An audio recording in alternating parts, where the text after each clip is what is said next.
Welcome in next class. तो आज प्रारंभ करते हैं हम लोग कि ग्रुप नंबर 16। इससे पहले फास्फोरस का ऑक्सीजन संरचना बताया गया था, उसको अच्छे से देख रहे हैं ना। इस पेज पर सल्फर का भी आएगा। तो आज स्टार्ट करते हैं ग्रुप नंबर 16। ऑफिस से टेलीफोन ग्रुप, ऑफिस से टेलीफोन ग्रुप जो है, तो इन ग्रुप के बारे में पढ़ना है। तो पहले इलेक्ट्रॉनिक विन्यास परमाणु क्रमांक जान लेते हैं। इसका 8 और 8 ये 16, फिर 8 बढ़ा लेंगे तो 16 8 24, फिर सॉरी यहाँ पे पी ब्लॉक में सीधा 18 बढ़ाते हैं। एक बार 8 फिर 18 18 और 34 और 18 52, फिर अब 32 जोड़ते हैं तो ये हो जाता है 84।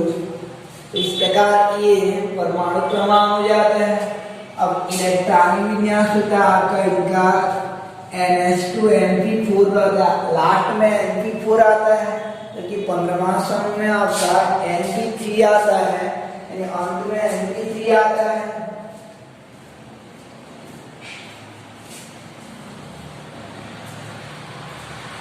ग्रुप नंबर 16 में आपका ऑफिस से टेलीफोन ग्रुप में ये परमाणु क्रमांक हो गया। अब इलेक्ट्रॉनिक विन्यास करते हैं तो NH2 NP4 रहता है, तो इसका हो जाएगा। इसके पहले वाला आखिरी हीलियम रहता है, हीलियम, और N की जगह क्योंकि दूसरा आवर्त में आता है तो N बराबर 2 होगा, हीलियम 2s2 2p4 हो जाता है। 15वां समूह का जैसा इलेक्ट्रॉनिक विन्यास वैसा करना है। अंतर इतना होता है कि वहां पे 3 3 है, तो यहाँ 4 4 करते जा रहे हैं। तो इलेक्ट्रॉनिक विन्यास आप लोग करना अच्छे से, मैं लिख रहा हूँ। ये हो जाएगा सल्फर का नियान 3s2 3p4, इसका हो जाएगा आपका आर्गन 3d10 4s2 4p4 हो जाता है। ये टेलीरियम हो जाएगा। आर्गन के पश्चात जो है ये क्रिप्टॉन, यानी क्रिप्टॉन होता है आपका 4d10 और 5s2 5p4, और पोलेनियम का हो जाता है आपका पोलेनियम 84 का हो जाएगा। ये क्रिप्टॉन जेना ये 5d10 4f14 6s2 और 64। इस प्रकार से ये इलेक्ट्रॉनिक विन्यास हो जाता है। नाम, तत्व, संकेत, परमाणु क्रमांक, वह इलेक्ट्रॉनिक विन्यास हो जाता है। समूह 16 के तत्वों का नाम इस प्रकार से हो जाएगा आपका कि नाम, संकेत, परमाणु क्रमांक, वो इलेक्ट्रॉनिक विन्यास सल्फर, ऑक्सीजन, सल्फर, सेलेनियम, टेलीरियम और पोलेनियम। इसके बाद जो है समूह 16 के तत्वों का परमाणुवीय गुण देखते हैं। ग्रुप नंबर 16 का तो परमाणुवीय गुण में परमाणु त्रिज्या, आयनन ऊर्जा, इलेक्ट्रॉन बंधुता आता है। तो ये सब 15वां समूह जैसे होगा कि परमाणु त्रिज्या ऊपर से नीचे आने पर बढ़ता है, और बाकी तीनों जो आयनन ऊर्जा, इलेक्ट्रॉन बंधुता और विद्युत ऋणात्मकता का मान घटता जाता है। इसके बाद देखते हैं हम लोग ग्रुप नंबर 16 का भौतिक गुणधर्म। भौतिक गुणधर्म के अंतर्गत पहला अवस्था, दूसरा प्रकृति, और उसके बाद जो है आपका श्रृंखलन और गलनांक क्वथनांक, यानी गलनांक क्वथनांक, और धात्विक गुण यानी धन विद्युतीय लक्षण और अपरूपता। इनके बारे में एक एक करके देखते हैं। तो पहले आपका अवस्था को देखते हैं। तो अवस्था में ये ऑक्सीजन जो है प्रकृति में गैसीय अवस्था में पाई जाती है, गैसीय रूप में रहता है ऑक्सीजन, और शेष जो है ठोस अवस्था में पाए जाते हैं। यानी ऑक्सीजन के अतिरिक्त समूह 16 के शेष सदस्य ठोस अवस्था में पाए जाते हैं, सॉलिड फॉर्म में रहते हैं। ऑक्सीजन केवल गैस रहता है और शेष जो है ठोस अवस्था में रहते हैं। उसके बाद जो आपका दूसरा रहता है प्रकृति। तो ऑक्सीजन याद रखे रहना कि डाइएटॉमिक रहता है, यानी द्विपरमाणुविक प्रकृति का रहता है, जबकि शेष सदस्य जो है जैसे सल्फर हो गया ये S8 फॉर्म में पाया जाता है। सेलेनियम तो इस शेष सदस्य जो रहते हैं वो बहुपरमाणुविक अवस्था में रहते हैं। यानी प्रकृति में ऑक्सीजन जो द्विपरमाणुविक होता है, जबकि समूह के अन्य सदस्य जो हैं बहुपरमाणुक होते हैं। समूह के अन्य सदस्य जो हैं बहुपरमाणुक हो जाते हैं। तो ऑक्सीजन गैसीय अवस्था में होती है जबकि अन्य सदस्य ठोस अवस्था में होते हैं। और प्रकृति में ऑक्सीजन द्विपरमाणुविक होती हैं, जबकि समूह के अन्य सदस्य जो बहुपरमाणुक होते हैं। ये क्वेश्चन के रूप में देते हैं, ऑक्सीजन द्विपरमाणुक होता है जबकि शेष बहुपरमाणुक, या ऑक्सीजन गैस होता है जबकि अन्य सदस्य ठोस, बोल के ये क्वेश्चन के रूप में आ जाता है। तो इसका आंसर को देखते हैं हम लोग कि ऑक्सीजन जो है वो द्विपरमाणुविक गैसीय क्यों रहता है।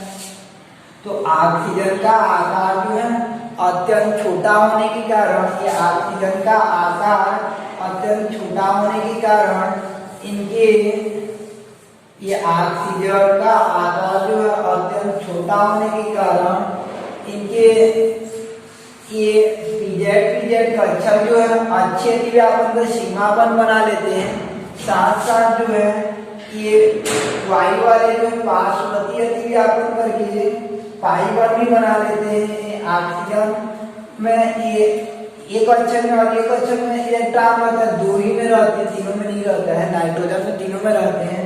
तो ऑक्सीजन का आकार छोटा होने के कारण नाइट्रोजन जैसे इसमें बहुबंध बनाने की क्षमता पाई जाती है। यानी ऑक्सीजन और ऑक्सीजन की डबल बॉन्ड बन जाती है, जबकि अन्य सदस्य जो रहते हैं वो बहुबंध बनाने की क्षमता नहीं रखते हैं। एकल बंध द्वारा जुड़कर सल्फर के अनेक अणु एकल बंध द्वारा ऐसे जुड़ते जाते हैं और बहुत ज्यादा सल्फर हो जाने के कारण उस ठोस अवस्था में कन्वर्ट हो जाते हैं। अणु भार उच्च हो जाने के ठोस अवस्था में कन्वर्ट हो जाते हैं, सॉलिड फॉर्म में कन्वर्ट हो जाते हैं। तो मुख्य आंसर हो जाता है कि ऑक्सीजन का आकार अत्यंत छोटा होने के कारण इनमें बहुबंध बनाने की क्षमता पाई जाती है। यानी आंसर हो जाएगा आपका कि ऑक्सीजन में बहुबंध बनाने की क्षमता होती है जबकि अन्य सदस्यों में नहीं। यानी अन्य सदस्यों में नहीं, यानी ऑक्सीजन में बहुबंध बनाने की क्षमता होती है जबकि अन्य सदस्यों में नहीं होती है। यानी ऑक्सीजन का आकार अत्यंत छोटा नहीं और बहुबंध बनाने की क्षमता होती है, अन्य सदस्यों में नहीं। यही कारण है कि ऑक्सीजन गैस और शेष जो है ठोस होते हैं, या ऑक्सीजन द्विपरमाणुक होता है और शेष जो है बहुपरमाणुक होता है। उसके बाद श्रृंखलन, तो इस किसी परमाणु द्वारा अपने ही प्रकार के परमाणु से जुड़कर श्रृंखला बनाने की प्रवृत्ति को श्रृंखलन कहते हैं। इसको 15वां समूह में भी बताया गया था डेफिनेशन को।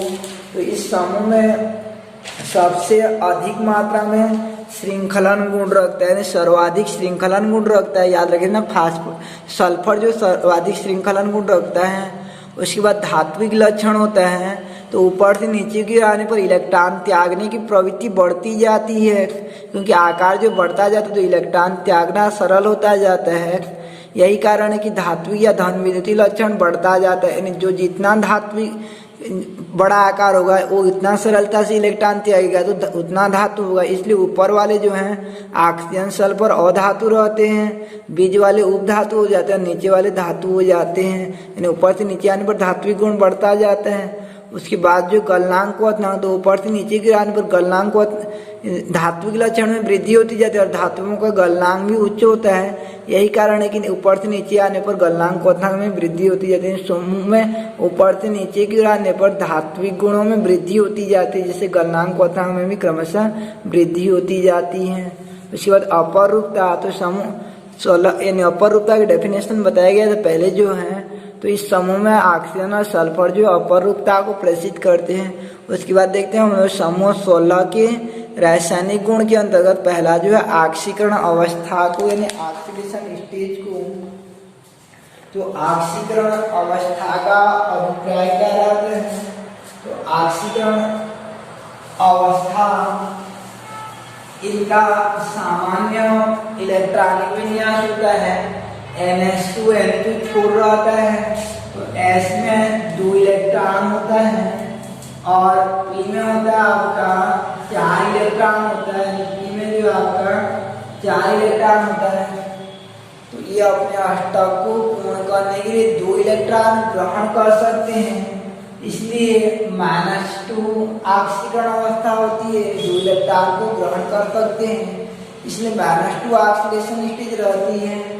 और जो जितना इलेक्ट्रॉन को ग्रहण करता था उतना त्याग भी सकते हैं, इसलिए +2 ऑक्सीडेशन नंबर रहती है। और मान लीजिए यहाँ पे d ऑर्बिटल आ जाता है, d वाला आ जाता है, तो इलेक्ट्रॉन जो है यहाँ से यहाँ तक चला जाता है और 4 तो अयुग्मित इलेक्ट्रॉन टाइप का हो जाता है, यानी 4 तो रासायनिक बॉन्ड में भाग ले जाते हैं, इसलिए धन 4 ऑक्सीकरण अवस्था भी दर्शाते हैं। और यहाँ से यहाँ भी चला जाता है, इसलिए धन 4 के साथ साथ धन 6 ऑक्सीकरण अवस्था भी प्रदर्शित करते हैं। में समूह 16 के तत्वों का सामान्य इलेक्ट्रॉनिक विन्यास NH2Np4 होता है, अतः इनका ऑक्सीकरण -2 + 2 + 4 व +6 तक होती है। किंतु याद रखिए ना कि ऑक्सीजन जो है वह केवल -2 से +2 ऑक्सीकरण अवस्था तक ही शो करती है, यानी ऑक्सीजन की ऑक्सीकरण अवस्था -2 से +2 तक ही होती है। ऐसा क्यों? तो ऑक्सीजन में d ऑर्बिटल नहीं पाया जाता, ये d वाला नहीं पाया जाता, इसलिए इलेक्ट्रॉन का एक्साइटेशन यानी उत्तेजन संभव नहीं होती, यानी इलेक्ट्रॉन जो उत्तेजित नहीं हो पाता है, यहाँ से आगे नहीं जा पाता है, इसलिए ये ग्रहण करते समय -2 तो त्यागते समय +2 और इनके बीच भी रहता है, कभी कभी ये 0 भी हो जाता है, जैसे O2 में ऑक्सीजन का 0 होता है और OF2 में आपका ऑक्सीजन का होता है, यानी OF2 में ऑक्सीजन का -1 होता है और Cl2O में ये ऑक्सीजन जो है आपका OF2 में ऑक्सीजन +1 रहता है और Cl2O में ऑक्सीजन जो -1 यानी -1 ऑक्सीकरण अवस्था को प्रदर्शित करता है। और OF2 में +1 हो जाता है और H2O2 में जो है हाइड्रोजन पेरोक्साइड में ऑक्सीजन -1 को शो करता है और ये Cl2O में ये ऑक्सीजन जो +2 को प्रदर्शित करता है। ये ऑक्सीजन जो Cl2O में -2 को प्रदर्शित करता है, ऑक्सीजन जो है -2 को प्रदर्शित करता है और ये O2F2 में +1 और OF2 में आपका +2 को प्रदर्शित करता है, यानी अलग अलग यौगिकों में ऑक्सीजन की ऑक्सीकरण जो अलग अलग होती है, जैसे Cl2O में -2, H2O2 में आपका H2O2 में हो रहता है -1, Cl2 में -2 और O2 में 0, O2F2 में +1, OF2 में आपका +2। तो ऑक्सीजन जो केवल ऋण 2 से धन 2 तक ही ऑक्सीकरण अवस्था को प्रदर्शित करता है। ऐसा क्वेश्चन आ जाता है, इसका रीजन हो जाता है, आंसर होता है कि ऑक्सीजन में D कक्षक के अभाव के कारण इसकी ऑक्सीकरण -2 से +2 तक की मध्य होती है, -2 से +2 तक के मध्य ही होती है, यानी यहाँ से आगे नहीं बढ़ती है, उच्च धनात्मक ऑक्सीकरण अवस्था को प्रदर्शित नहीं करता है। यहाँ से एक क्वेश्चन आता है कि Cl2O और OF2 में, यानी Cl2O और OF2 में, तो Cl2O में ये ऑक्सीजन -2 और OF2 में ऑक्सीजन +2 रहता है, तो इसको पढ़ा जाता है यानी डाइक्लोरीन ऑक्साइड, और इसको पढ़ते हैं ऑक्सीजन डाइफ्लोराइड पढ़ते हैं, यानी इसको फ्लोराइड पढ़ा जाता है और इसको ऑक्साइड पढ़ा जाता है। तो ऐसा क्यों बोल के क्वेश्चन आ जाता है कि इसको Cl2O को यानी डाइक्लोरीन ऑक्साइड पढ़ते हैं, इसको ऑक्साइड पढ़ा जाता है और इसको फ्लोराइड पढ़ा जाता है, यानी फ्लोराइड पढ़ते हैं। तो ऐसा क्यों बोल के क्वेश्चन आ जाता है? तो याद रखिए ना कि ऑक्सीजन की जो विद्युत ऋणात्मकता रहती है, ऑक्सीजन की विद्युत ऋणात्मकता जो रहती है वो फ्लोरीन से कम होती है, और जिसकी विद्युत ऋणात्मकता अधिक होती है ना उसको ऋणायन माना जाता है और उसको आइड पढ़ा जाता है, उसी में आइड सफिक्स जोड़ा जाता है। आइट सिफिक्स किसमें जोड़ते हैं? जिसका ऑक्सीकरण अधिक रहता है और जिसका विपरीतात्मकता अधिक रहता है उसको ऋणायन मानते हैं, और उसी ऋणायन को कहा जाता है आपका, उसी ऋणायन को कहते हैं आइट कहा जाता है। इसको पढ़ते हैं हम लोग, यानी ये ऑक्सीजन और फ्लोरीन में फ्लोरीन वाला की विद्युत ऋणात्मकता अधिक है, इसलिए फ्लोरीन को फ्लोराइड कहा जाता है इसमें। और इस Cl2O में याद रखे रहना, Cl की विद्युत ऋणात्मकता ऑक्सीजन से कम होती है, ऑक्सीजन का फ्लोरीन से कम और फ्लोरीन से अधिक होती है। तो इस Cl2O में ऑक्सीजन की विद्युत ऋणात्मकता अधिक होने के कारण उसको ऑक्साइड पढ़ा जाता है। तो इस प्रकार से ये क्वेश्चन है आपका कि यानी OF2 को ऑक्सीजन डाइफ्लोराइड जबकि Cl2O को डाइक्लोरीन ऑक्साइड पढ़ते हैं, क्यों बोल के? तो FClO के विद्युत ऋणात्मकता का क्रम क्रमशः FOCl होते हैं, यानी F का सबसे ज़्यादा और Cl का कम, O का बीच में। यही कारण कि OF2 को ऑक्सीजन डाइफ्लोराइड पढ़ते हैं जबकि Cl2O को डाइक्लोरीन ऑक्साइड पढ़ा जाता है। उसके बाद देखते हैं हम लोग कि ग्रुप नंबर 16 का हाइड्राइड यानी समूह 16 के हाइड्राइड जो हैं, समूह 16 के हाइड्राइडों में कि हाइड्राइड मीन्स होता है आपका H प्लस यानी H का माइनस के रूप में रहता है, तो इसे हाइड्राइड कहा जाता है।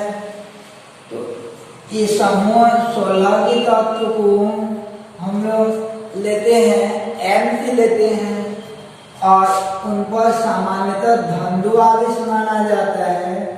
तो हाइड्राइड बनाएंगे और हाइड्राइडों में -1, तो इनका त्रिज्या गुणा करेंगे तो बनता है आपका, यानी इसमें बन जाएगा ये MH2 रहता है, तो MH2 रहता है जिसको 2 यहाँ पे आ जाएगा और एक यहाँ पे आ जाएगा MH2 जिसको H2M लिखा जाता है, H2M लिखते हैं। जैसे एग्जाम्पल हो जाता है आपका O की जगह यानी O के स्थान पर मान लीजिए आता है, और इसमें थोड़ा याद रखेगा कि ये 16वां समूह जो ज्यादा विद्युत ऋणात्मकता वाला हो जाता है H की तुलना में, यानी H की तुलना में, इसलिए 16वां समूह पर -2 और H पर +1 होता है। तो इसको सामान्यतः हाइड्राइड ही बोल दिया जाता है, किंतु याद रखना हाइड्राइड उन्हें कहा जाता है जिनमें H माइनस में रहता है, लेकिन विद्युत ऋणात्मकता अधिक होने का माइनस हो जाता है और H यहाँ पे प्लस हो जाता है। और अध्ययन की सुविधा के लिए इसको हाइड्राइड ही कहेंगे हम लोग समूह 16 का। तो जैसे पहला हो जाता है M की जगह O रहेगा तो H2O, और M की जगह S रहेगा तो H2S और H2SC और H2T हो जाता है समूह 16 के, ये हाइड्राइड हो जाते हैं आपके। तो अब हाइड्राइडों का गुणधर्म आ जाता है, जैसे 15वां समूह में आपका हाइड्राइडों का गुणधर्म पढ़ा गया था।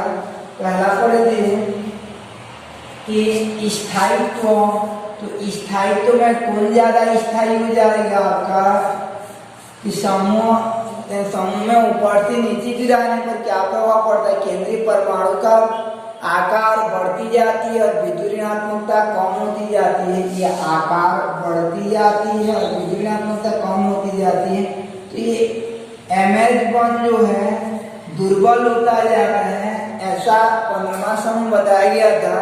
तो आसानी से टूटता जाता है, तो सरलता से टूट जाएगा लास्ट वाला जो है, तो लास्ट वाला कम स्थायी होगा। तो उत्तर क्या हो जाता है? समूह में ऊपर से नीचे गिराने पर केंद्रीय परमाणु का आकार बढ़ती जाती है, वो विद्युत ऋणात्मकता घटती जाती है, इससे MH1 दुर्बल होती जाती है। परिणामतः स्थायित्व घटती जाती है, यानी परिणामतः H त्यागने की क्षमता यानी MH1 दुर्बल होती जाती है, इससे स्थायित्व घटती जाती है। दूसरा कि औपचारिक क्षमता, तो औपचारिक क्षमता में कि जो जितना सरलता से H को दे सकता है वो उतना प्रबल औपचारिक होगा, तो लास्ट वाला क्या हो जाएगा आपका, सरलता से H को दे देता है, यानी सरलता से H को त्याग सकता है, इसलिए ये प्रबल और त्याग हो जाएगा। रीजन वही हो जाता है, समूह ऊपर से नीचे गिराने पर आकार में, केंद्रीय परमाणु के आकार में वृद्धि और विद्युत ऋणात्मकता में कमी होती जाती है, जिससे MH बॉन्ड दुर्बल होती जाती है और हाइड्रोजन त्यागने की क्षमता घटती जाती है। तो हाइड्रोजन त्यागने की क्षमता बढ़ती जाती है, जिससे अवचायक क्षमता और अम्लीय क्षमता बढ़ती जाती है। ये याद रखना, अवचायक व अम्लीय क्षमता बढ़ती जाती है। ये 15वां समूह जैसे ही लिखना है आपको। उसके बाद होता है क्वथनांक। तो क्वथनांक में कि क्वथनांक और स्थायित्व का स्वयं क्रम रहता है कि इन समूह 16 के हाइड्राइडों में ये H2O में ही हाइड्रोजन बॉन्ड बनाने की क्षमता पाई जाती है, और जबकि अन्य में नहीं पाई जाती है। और जिनमें हाइड्रोजन बॉन्ड बनाने की क्षमता पाई जाती है उनका क्वथनांक जो सबसे अधिक रहता है। तो समूह 16 में या हाइड्राइडों में से H2O में हाइड्रोजन बॉन्ड बनाने की क्षमता सर्वाधिक पाई जाती है, जिसके कारण इसका क्वथनांक जो अन्य हाइड्राइडों की तुलना में उच्च हो जाता है। तो सबसे अधिक क्वथनांक वाला ये H2O हो जाएगा, सर्वाधिक क्वथनांक वाला जो है। जैसे 15वां समूह NH3 होता था, उसके बाद H2O ड्रॉ होता है और H2S गैस, ये क्वेश्चन आ जाएगा। तो या अवस्था में, क्वथनांक या अवस्था में, तो आंसर वही हो जाएगा कि H2O में H बॉन्डिंग पाया जाता है, जबकि अन्य में जो है H बॉन्डिंग नहीं पाया जाता है। इसलिए शेष जो है आपके यानी कम स्थायी रहते हैं या गैसीय अवस्था में रहते हैं और H2O द्रव अवस्था में पाया जाता है। तो इसको 15वां समूह जैसे लिखना कि तापीय स्थायित्व में ऊपर से नीचे गिराने पर विद्युत ऋणात्मकता में कमी और आकार में वृद्धि होती जाती है, MH बॉन्ड दुर्बल होती जाती है, स्थायित्व घटती जाती है। उसके बाद जो है आपका कि समूह 16 के अवचायक क्षमता में भी कि ऊपर से नीचे गिराने पर अवचायक क्षमता में क्या प्रभाव पड़ेगा, तो विद्युत ऋणात्मकता में कमी और आकार में वृद्धि होती जाती है, MH बॉन्ड दुर्बल होती जाती है, अवचायक क्षमता घटती जाती है, अम्लीय स्वभाव भी सेम रहेगा, क्वथनांक भी उसी प्रकार रहेगा। जैसे 15वां समूह लिखते थे हम लोग कि समूह 16 के हाइड्राइडों में से H व O की विद्युत ऋणात्मकता में अंतर होने का O पर तनिक ऋणावेश व H पर तनिक धनावेश उत्पन्न हो जाती है, जिसके फलस्वरूप H2O में हाइड्रोजन बॉन्ड बन जाती है। यही कारण है कि हाइड्रोजन बॉन्ड द्वारा H2O के अणु संगुणित हो जाते हैं। यही कारण है कि इनका क्वथनांक उच्च होता है और ये प्रकृति में द्रव अवस्था में पाए जाते हैं। उसके बाद कल स्टार्ट करेंगे हम समूह 16 के हैलाइट के बारे में।